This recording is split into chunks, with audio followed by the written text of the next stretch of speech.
매주 만나는 정치 이슈 뉴스 시사회 장성철 국루센터 소장과 함께하겠습니다. 안녕하십니까? 네, 안녕하세요. 날씨가 좀 덥긴 한데 오늘은 약간 비가 와서 광주는 괜찮거든요, 날씨가. 서울은 어떻습니까? 서울은 후덥지근해요. 습기가 많아가지고 네. 이게 참 좀 지내기가 힘듭니다. 그렇군요. 여전히 그래도 평론을 열심히 하고 계시죠? 열심히 하겠습니다. 오늘 김인석 국무총리 후보자의 인사청문회가 진행이 돼서 열심히 보셨을 것 같은데 일단 눈에 인사청문회는 뭘 검증하기 위한 겁니까? 이것부터 여쭤보겠습니다. 두 가지예요. 예. 그러니까 그분이 이제 국무총리로서 국정 운영을 어떻게 잘 뒷받침할 수가 있는가, 국정 운영에 대한 철학, 가치관, 정책 능력 이런 것들을 지켜보는 게 하나의 축이고요. 예. 하나는 대한민국 공직자가 되기 위해서 도덕적, 윤리적으로 또 법률적으로 문제가 있느냐 없느냐 그 두 가지 도덕성 검증을 하게 됩니다. 예. 지금은 도덕성 검증 위주로 청문회가 진행이 되고 있고요. 예. 그동안 이제 야당 측에서 문제 제기를 계속한 여러 가지 좀 돈 문제와 관련해서 계속 지금 서로 공방이 오고 가고 있는 그런 상황입니다. 어느 정도 해소는 좀 됐을까요, 의혹들이? 해소는 받아들이는 쪽에서는 해소가 안 됐다라고 생각을 하고, 네. 이제 말하는 쪽이나 민주당 쪽에서는 더 이상 어떻게 해명을 하냐 지금 이런 것 같아요. 예. 그러니까 결론적으로 말씀드리면 2020년 이후에 대략 8억에서 6억 정도 어떠한 수입이 있었는지 입증을 해라 그렇게 얘기를 했는데 김민석 후보자 측에서는 구체적인 자료를 내놓지는 않고 예. 제가 뭐 축의금도 받았고요, 조의금도 받았고요, 출판기념회 때 받은 돈도 있고요, 또한 장모가 예. 좀 생활비 부족하니까 한 달에 200~300만 원씩 이렇게 좀 줬다 이렇게 그냥 해명을 했거든요. 네. 그러니까 야당으로서는 아니 말로 어떻게 믿냐, 증거 자료 내놔봐라. 네. 이제 이렇게 서로 공방이 오고 가고 있는 상황입니다. 아, 그렇군요. 이게 도덕적 잣대가 딱 기준이 서 있는 건 아니죠. 아니에요. 네. 그래서 더 문제가 되는 것 같아요.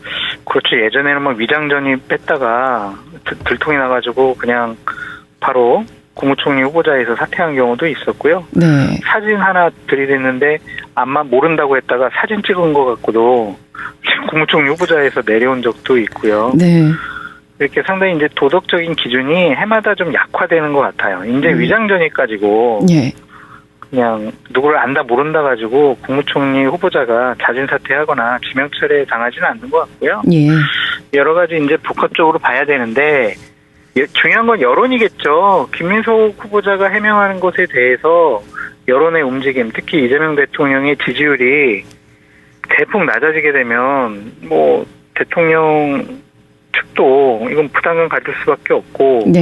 이거는 지명 철회해야 되나 그렇게 생각할 텐데 어제 나온 여론조사를 보더라도 아직은 지지율이 견고하게 뒷받침하고 있거든요. 네. 그럼 국민들은 이렇게 판단하는 거죠. 어느 정도 좀 도덕적으로 좀 해명이 좀 애매모호한 부분은 있지만 집권 초니까 네. 이재명 대통령이 함께 일하고 싶어하는 사람, 호흡이 맞는 사람, 그것이 결정적인 하자가 없다면 그냥 한번 일을 맡겨보는 게 맞는 거 아니냐 그런 생각이 예. 이제 여론조사를 통해서 나오는 것 같아요. 현재 근데 이제 앞으로 예. 내일까지 이제 청문회가 진행되잖아요. 그러면은 아마 모레나 이번 주말에는 김민석 후보자가 국무총리 되는 것에 대해서 국민 여러분 어떻게 생각하세요? 이런 여론조사가 구체적으로 나올 것 같아요. 네. 그거를 보고 이제 집권 세력 측에서는 결정을 하겠죠. 근데 지금 나 얼만큼 있어요라고 한 금액이 생각보다 적어서 국민들이 모아놓은 게 없네? 이렇게 좀 생각하는 면도 있으신 것 같아요. 그렇죠. 그러니까 아니 저렇게 유명한 정치인인데 재산이 2억밖에 없어? 이렇게 생각하는 분도 계시고 네. 이제 반대로 2억밖에 없으면서 7억 2천만 원 정도의 추징금은 어떻게 낸 거야? 무슨 돈 가지고 낸 거야? 예. 이제 이렇게 의심하는 분들이 있는 거죠. 그래서 뒷돈 받은 거 아니야? 부정한 돈 받은 거 아니야? 이렇게 의심하는 분들도 계세요. 그렇군요. 그러면 오늘 국정 운영 철학, 가치관, 정책, 물론 시간적으로는 더 조금 투자를 한 것 같긴 한데 이 이야기도 좀 나오긴 했거든요. 네. 장 소장님은 어떻게 보셨어요?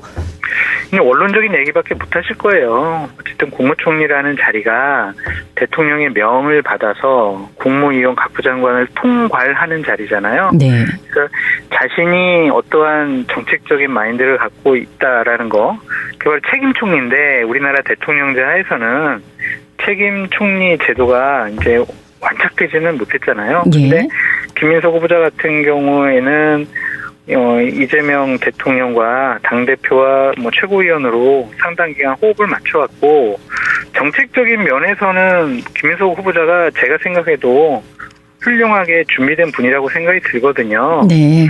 그래서 오늘이야 뭐 원론적인 얘기를 하셨지만 앞으로 이제 국무총리로 정식적으로 임명이 된다고 하면 국회에서 인준 절차도 지금 남아 있잖아요. 네.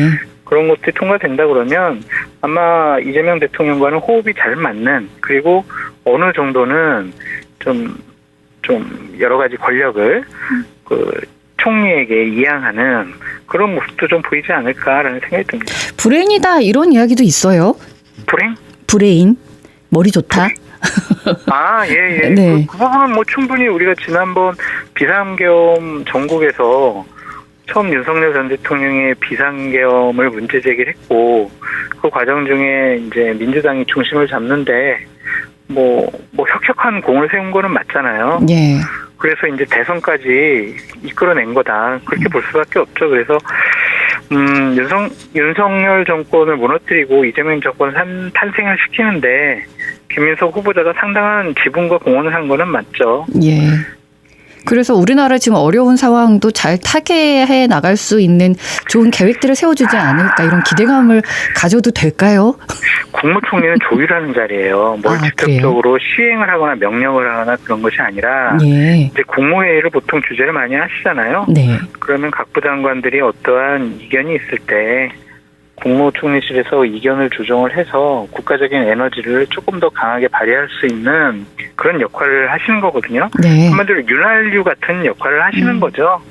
그런 점에 있어서는 여당의 중진 의원이기 때문에 존재만으로도 어느 정도의 그런 권위가 있어 보이고, 예. 이런 돈 문제와 관련된 도덕적인 문제가 어느 정도 명확하게 좀 해명이 된다고 하면 상당히 기대해 볼 만한 총리가 아닐까, 그런 생각이 듭니다. 오늘 네.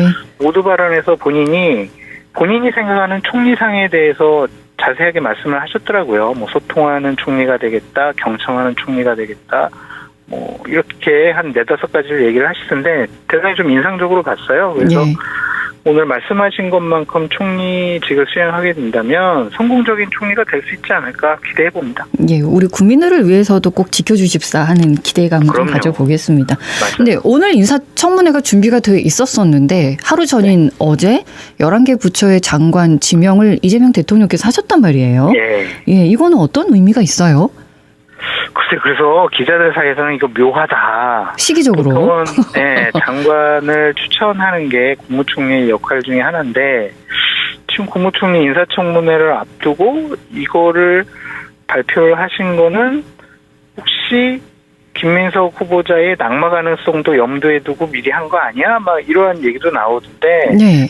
내부적으로 알아보니까 뭐 그런 건 아닌 것 같고요. 예. 어쨌든 좀 보다 더 검증의 시간, 그리고 국민들께 왜 장관이 왜 임명이 안 되지? 그런 불안감을 좀 해소시키기 위한 하나의 좀 발표였다, 그렇게 보여집니다. 11명 장관 지명 후보자 중에 눈에 띄는 분 있으셨어요? 노동부 장관이죠. 그러니까 현재 기관사시잖아요. 네. 민주노총 위원장이셨고, 그래서 김영훈 노동부 장관 후보자 같은 경우에는 파격적인 정말 인선이라고 볼 수밖에 없어요. 예. 그러니까 지금까지 정말 노동자로서 노동부 장관 한 사례가 있을까? 물론 김용주 전 장관이라든지 김문수 전 장관이 계셨지만 그분들은 정치를 하고 난 다음에 그다음에 이제 장관이 됐거든요. 네. 근데 이제 이렇게 현직 노동자가 장관이 됐다라는 것은 대단히 이례적이고 파격적인 인선이잖아요.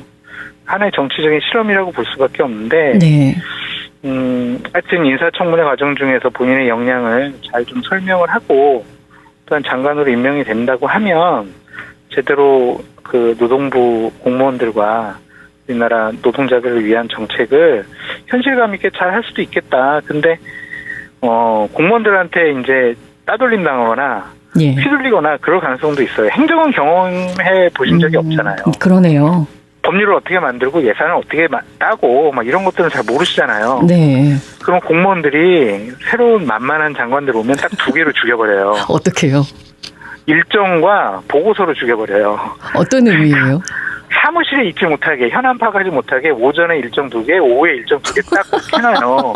여기는 장관님께서 꼭 가셔야 됩니다. 꼭 만나셔야 되고요. 꼭 축사하셔야 됩니다. 그럼 오전 일정 다 가고 오후 일정 다 가요. 네. 그러면은 밤늦게 딱 피곤한 몸을 입고 들어오면은 보고서를 아주 멋있게 만들어요. 자기네들 입맛에 맞게. 아. 그것만 보면은 그래? 내 생각은 좀 다르지만 그래 보고서 잘 만들었네. 사인해요. 그럼 이제 공무원들한테 휘둘리는 거죠. 끌려다니는 거죠. 네. 이거 듣고 계시면 좋겠네요. 김영훈 후보자께서. 그래서 이제 그 장관 비서실장이라든지 네. 아니면은 정책보좌관들 참모들이 한 10분 계시거든요. 네. 그분들을 좀 잘 좀 구성을 하셔가지고 공무원들 뭐 적은 아니잖아요. 근데 처음에 가서 기선제압하지 못하면은 만만하게 보이는 순간 이제 그 두 가지로 본인이 그동안 생각해왔던 노동정책 그리고 가치 이런 것들이 실현되지 못할 가능성이 있거든요. 아. 초창기에 좀 잘 적응하시는 것이 필요하다. 그런 생각이 듭니다. 옆에서 보좌도 잘 해주시면 좋겠군요. 그럼요. 왜냐면 이게 중요한 선례가 또 될 수 있잖아요. 이런 맞습니다. 분이 장관이 됐는데 너무 잘했다라고 하면 예. 후에도 이런 이제 인선들이 있을 수 있으니까요. 정확한 포인트 짚으셨어요. 네. 맞아요. 오랜만에. 또 한 분 또 저는 눈여겨봐지는 게 송미령 농림축산식품부 장관이시거든요. 그분은 이제 아름다운 미담 스토리가 아니라 좀 이제 여러 가지 반발과 반감이 나오고 있어요. 예. 윤석열 정권 때 민주당이 추진하던 뭐 양국관리법 등을 반대한 분이거든요. 예. 그런데 이재명 대통령은 그게 이제 대선 공약이었단 말이에요. 그럼 지금 와서 이제 영혼을 갈아타서 사실은 제가 양국관리법 찬성하던 사람이었습니다. 이럴 수밖에 없잖아요. 네. 과연 그게 맞는 것이냐 좀 그런 생각이 들고 네. 그래서 이제 농림수산이 민주당 의원분들이 상당히 반발을 했고 어제 회의에서 진보당 의원은 이건 도저히 받아들일 수 없다 그래가지고 회의 중에 뛰쳐나가고 그래서 오늘 그 우상호 정무수석이 민주당 의원분들을 찾아다니면서 쭉 설명하고 이재명 대통령에 대한 국정운영 방침에 동참하기로 했으니까 좀 믿어달라. 그렇게 좀 수습하고 있는 그런 단계입니다. 그러니까 정치권 안팎에서는 지금 반발이 나오고 있고 유임 결정에 담긴 대통령의 뜻은 그럼 뭘로 봐야 되는 거예요? 대통령실의 공식적인 얘기는 이것이 바로 통합이다. 예. 진영을 가리지 않고 유능한 사람을 데려다 쓰겠다라는 실용적인 인사 노선에 대한 상징적인 발표다. 이런 식으로 어제 강원식 비서실장이 얘기를 했는데 예. 글쎄요. 이게 조금 저도 좀 과연 뭐 이럴 필요가 있었을까? 막 그런 생각이 들어요. 그래서 제가 조금 우려하거나 뭐 의심하는 거는 원래 이제 장관으로 점 찍었던 분들이 인사 검증 과정에서 네. 좀 부적절한 게 나와서 어쩔 수 없이 조직의 안정성을 위해서 현직 장관을 그대로 유임시킨 거 아닌가 그런 생각도 듭니다. 근데 이 원래 얘기도 대단히 유력한 분이 계시다라고 계속 이제 얘기가 돌았었거든요. 네. 근데 안 된 게 좀 의아해요. 네. 근데 오늘 이 얘기도 나왔어요. 지명은 내가 했다. 근데 그 이후에 국회를 설득하는 과정은 이제 후보자의 몫이다라는 이야기가 있어서 여기에도 무슨 또 뜻이 담겼나라는 생각도 들더군요. 그거는 당연히 후보자가 잘 설명해야 되겠죠. 이게 이제 유임이기 때문에 인사청문회는 없어요. 아, 그래요? 예. 다른 분들은 신임은 이제 인사청문회가 있고 이번은 유임이기 때문에 인사청문회가 없는데 상임위가 열릴 거 아니에요. 예. 그럼 이제 민주당 의원들은 이제 황당한 거죠. 그래서 양국관리법 이거 통과시켜라 그랬는데 안 됩니다라고 했다가 양국관리법 제가 추진하겠습니다. 그러면 이제 국민의힘 의원들이 당신 뭐냐? 이런 상황이 벌어지는 거잖아요. 네, 그럴 가능성이 있어 보이는데요. 그렇죠. 네. 이런 좀 웃긴 상황을 어떻게 돌파할 것이냐. 그런 생각이 듭니다. 알겠습니다. 지난 일요일이었어요. 이재명 대통령께서 취임하고 딱 18일 됐는데 네. 여야 대표를 만났는데 윤석열 정부 때는 여야 대표 만나는 게 2년이 걸렸잖아요. 720일. 아, 더 걸렸네. 엄청 네. 길었네요. 예. 자체적으로 의미가 있죠. 네. 상당히 잘하셨다. 참 그런 생각이 들어요. G7 해외 순방 갔다 오셨잖아요. 예. 국익과 외교에는 여야가 있을 수 없잖아요. 예. 갔다 오셔서 느낀 점들이나 여러 가지 상황들을 여야 지도부랑 공유하신 거 정말 잘하셨고요. 야당이 뭐 적은 아니잖아요. 계속 그럼요. 만나서 여러 가지 국정 운영에 대해서 협조도 당부하시고 뭐 부탁도 하시고 야당의 또 얘기도 들어보시고 그래야 이제 대화 타협의 정치가 가능한 거 아니겠습니까? 예. 그래서 정말 저는 100점 만점에 100점 드리고 싶다. 오, 그런 생각이 듭니다. 후하신데요. 네. 아니 근데 그때 나왔던 이야기들을 보면은 국민의힘의 김용태 비상대책위원장 A4 용지에 적어 왔죠. 내용도 15분 동안 얘기했다고. 맞아요. 그러니까 열심히 준비는 하고 있으세요. 보면 네. 예, 임기 끝나면 재판 계속 받겠다는 약속해달라. 뭐 사법부 독립 문제 이런 거 같은 거 7가지를 제안을 했다고 하는데 저는 7가지에 대해서 다 찬성하는 입장이에요. 아 그럼 열심히 잘 하셨네요. 야당으로서. 저는 뭐 그건 당연히 그래야 되고 예. 임기 끝나면 재판 받으셔야죠. 임기 끝나고 나도 재판은 안 받는다 그런 조항은 없잖아요. 예. 근데 민주당에서 자꾸 형사소송법이라든지 공직선거법을 바꿔서 아예 그냥 면소 처리해버리려고 하니까 네. 그 점이 이제 문제가 되는 건데 근데 김용태 비대위원장의 좀 정무적인 판단은 좀 아쉬워요. 왜요? 거의 뭐 처음 만나는 거잖아요. 대통령께서 호의를 가지고 초청하신 거잖아요. 예. 그러면 이제 아무리 야당 비대위원장 대표라고 하더라도 예. 처음에는 아이고 이런 자리 많아서 고맙다고 하고 G7 때 정말 외교적인 성과가 있으셔가지고 대한민국 국민으로서 좀 자랑스럽게 지켜봤다. 네. 근데 그런 덕담을 좀 하시게 되면은 대통령도 좀 기분이 좋으셔서 좀 여러 가지 야당에서 요구하는 것들도 한두 가지는 들어줄까? 그렇게 생각할 텐데 공개적인 자리에서 이재명 대통령이나 민주당에서 가장 민감하게 생각하는 그 재판 문제에 대해서 얘기를 했으니 상당히 모욕감을 느꼈을 것 같아요. 근데 김용태 비대위원장은 시간이 며칠 없잖아요. 며칠 없어서 본인은 그런 얘기를 함으로써 네.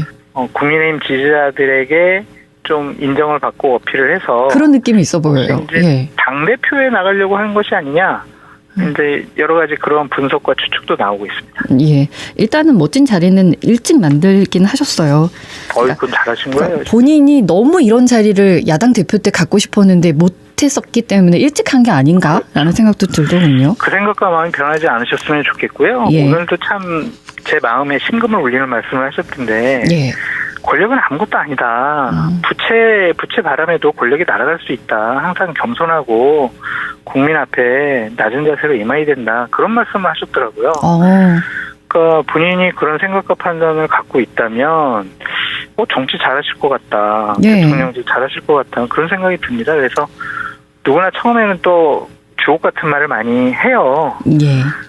이재명 대통령도 지금 상당히 좀 대통령다운 그런 말씀과 메시지를 많이 하시는데 5년 후에도 5년 임기 끝날 때까지도 그 생각과 판단, 태도 인식이 바뀌지 않으셨으면 좋겠어요. 근데 굉장히 믿음직스러운 건 사실이에요.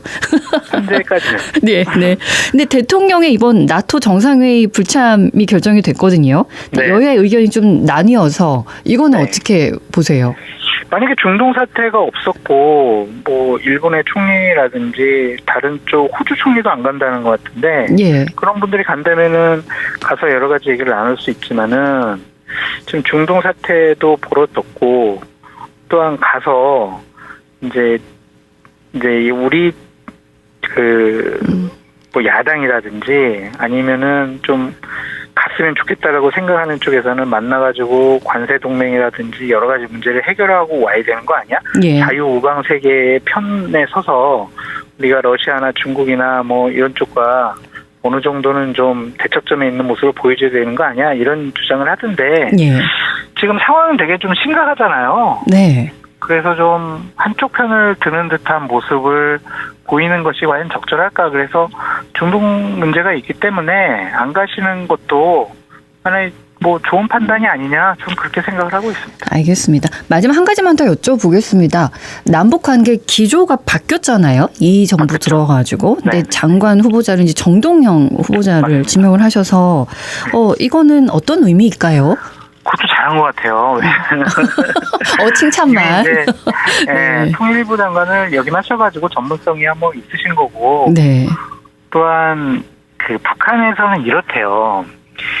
선대 주석, 예. 지도자를 만난 사람에 대해서는 예우가 다르답니다. 아. 그러니까 정동영 전 통일부 장관은 김정일 주석이라고 해야 되나, 위원장을 만났잖아요. 예. 그러니까 김정은 입장에서는 자기 아버지 위원장을 만난 사람이란 말이에요. 그러니까 우습게 보지 못하고 대우와 존중을 해준다고 하더라고요. 예. 그러니까 이전에 이제 회담을 갔던 분들 얘기 들어보면 김일성을 만났던 그 남한 측 인사에 대해서는 다른 대우를 해준다고 하더라고요. 그래서 어느 정도 대화의 물꼬가 상징적으로 트이지 않겠느냐, 예. 그런 기대감을 갖게 됩니다. 반갑네요. 같은 민족끼리 잘 지냈으면 싶어요.